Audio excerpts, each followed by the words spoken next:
Le Real Madrid vient de lancer une révolution.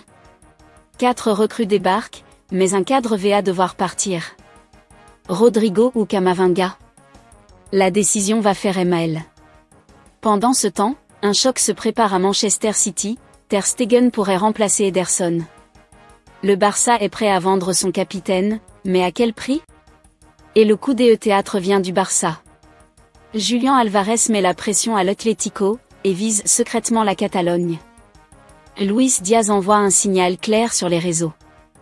Nico Williams a déjà passé un coup d'EFL à Hansi Flick. Abonnez-vous et activez les notifications pour ne rien rater de ce mercato explosif. #TeamMercato.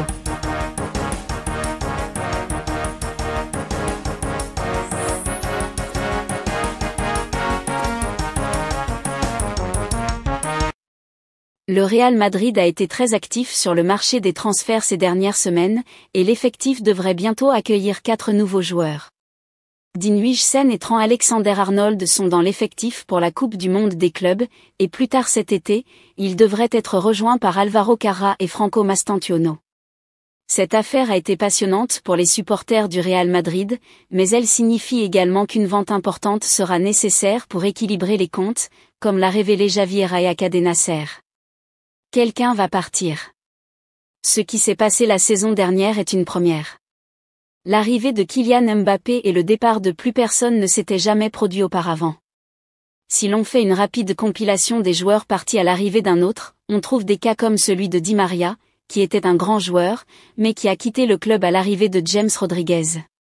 Ou encore celui de Mesut Özil, parti à l'arrivée de Gareth Bale.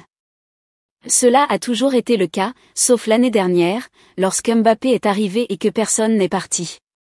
Cette année, il faut que quelqu'un sorte.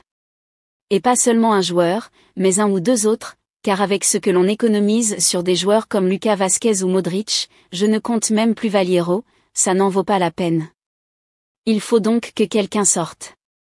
Selon les informations, l'un des 2 grands joueurs qui quitteront le Real Madrid cet été serait Rodrigo Goes ou Eduardo Camavinga. Le premier est fortement pressenti pour un départ, et des clubs comme Arsenal seraient très intéressés par son recrutement.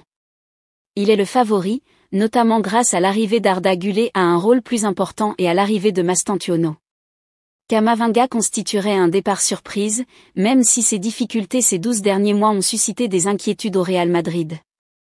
Il pourrait donc être transféré, surtout si un autre milieu de terrain axial arrive plus tard cet été. Après l'arrivée imminente de Johan Garcia, Marc-André Ter Stegen va sûrement quitter le FC Barcelone cet été.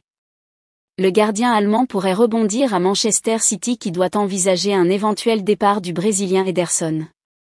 Accusé de ne pas respecter les règles du fair-play financier en Angleterre, Manchester City ne s'interdit rien.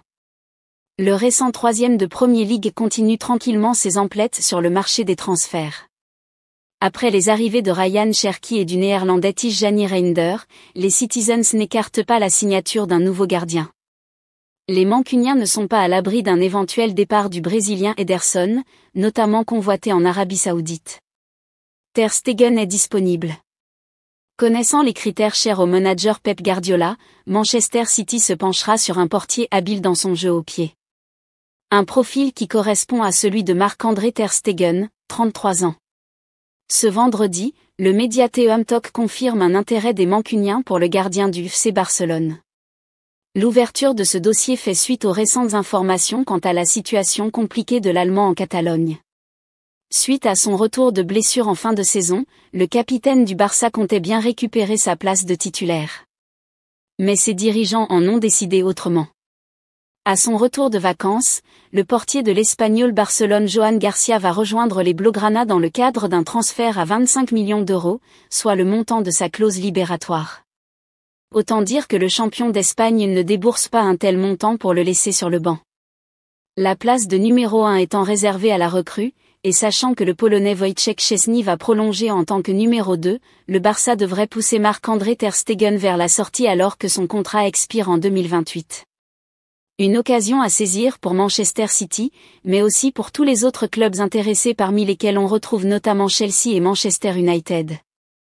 Le Real Madrid veut offrir le meilleur milieu de terrain du monde à Xavi Alonso. Désireux de recruter un milieu de terrain compétitif pour la saison prochaine, le Real Madrid pourrait bénéficier des services du meilleur joueur du monde à son poste. Mais pour ça, il faudra attendre. La quête du milieu de terrain parfait prend du temps. Et au Real Madrid, on en sait quelque chose. Après avoir terrassé l'Europe entière des années durant grâce à un trident Casemiro Kroos Modric, les Merengues doivent désormais composer avec des joueurs beaucoup moins marquants. Pour pallier cela, la direction madrilène a décidé de frapper un grand coup en s'offrant Martin Zubimendi.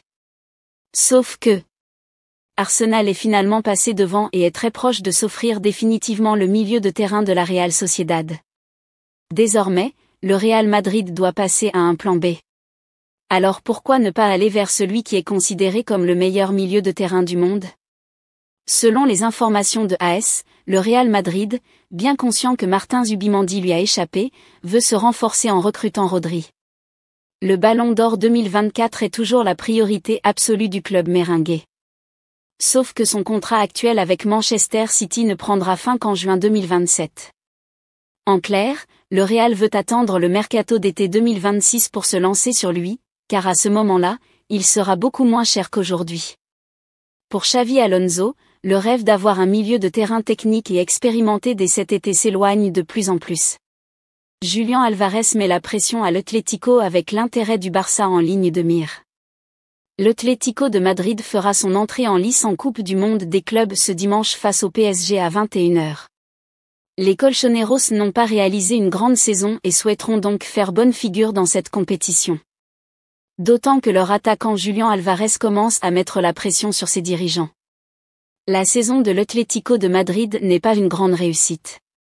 Éliminé cruellement au tir au but face au Real Madrid en huitième de finale de Ligue des Champions, et impuissant en Coupe et en Liga face au FC Barcelone, les Colchoneros ont réalisé une nouvelle année sans trophée.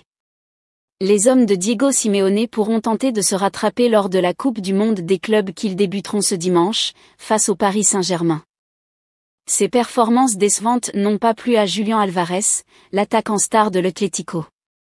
Le champion du monde 2022 a envoyé un message très clair à ses dirigeants selon El Nacional: si les Colchoneros ne construisent pas une équipe capable de rivaliser avec les grandes écuries sur la scène nationale et européenne, il pourrait forcer son départ la saison prochaine. La pression est donc maximale, puisqu'on connaît l'importance capitale de l'Argentin dans le système de Diego Simeone. Si Julián Álvarez venait à quitter l'Atlético, toutes les grandes écuries européennes tenteraient de l'attirer dans leur rang. Mais toujours selon El Nacional, le favori pour accueillir l'Argentin serait le FC Barcelone. Les dirigeants blaugrana adorent le profil du jeune attaquant, et le verraient comme le successeur parfait à Robert Lewandowski. Le gros clin d'œil de Luis Diaz au Barça. C'est un secret de Polichinelle, Luis Diaz fait partie des priorités de Deco pour renforcer l'attaque du FC Barcelone. Et le joueur semble visiblement prêt à répondre à l'appel catalan. Sur Instagram, le Colombien a commencé à suivre le club blaugrana ainsi que plusieurs figures liées au Barça, comme Rafinha ou Lionel Messi. Très apprécié par la direction sportive barcelonaise, Luis Diaz est vu comme une solution idéale pour étoffer le secteur offensif, notamment après une saison où les titulaires ont été très sollicités. Si Liverpool réclame autour de 80 millions d'euros, Sport affirme qu'un accord pourrait être trouvé autour de 60, montant que le club anglais aurait promis d'accepter en cas de départ. Le pourrait s'accélérer dès la semaine prochaine. Le FC Barcelone fait un grand pas pour Nico Williams. Depuis le sacre en Ligue des Nations, l'ailier de l'Athletic Bilbao est à nouveau annoncé partant de son club formateur pour rejoindre la Catalogne. Le Bayern Munich et la Premier League le sollicitent, mais l'agent du joueur avait rendez-vous avec Deco dans la capitale catalane. Les deux hommes se sont rencontrés dans un hôtel pour négocier. Et depuis, les choses s'accélèrent. L'ailier de 22 ans a été aperçu dans une story Instagram de Lamine Yamal, où on le voit célébrer un but en sélection avec son coéquipier et ami. Et selon Gigante, Hansi Flick aurait déjà expliqué à Nico Williams le projet sportif du Barça lors d'un appel téléphonique. Flick apprécie beaucoup Nico Williams, qui a fixé son prix au Barça, et verrait d'un bon œil son arrivée. Une avancée clé dans ce dossier coûteux, car Barcelone devra débourser pas moins de 58 millions d'euros pour se l'offrir. L'information fait évidemment la une en Espagne. L'agent de Nico Williams, Félix Tinta, s'est rendu à Barcelone ce vendredi pour rencontrer Deco durant une réunion de plus d'1 heure. Il fut bien sûr question d'un transfert de l'ailier de 22 ans chez les Blaugrana. Le joueur de l'Athletic, dont la clause libératoire est de 58 millions d'euros, est très motivé à l'idée de rejoindre la Catalogne et son ami Lamine Yamal. Selon nos informations, il serait prêt à accepter la proposition de salaire qui lui avait déjà été formulée l'an passé, 12 millions d'euros bruts à l'année. C'est une preuve de son engagement envers le Barça puisqu'il a par exemple réclamé 20 millions d'euros bruts par saison pour rejoindre le Bayern Munich.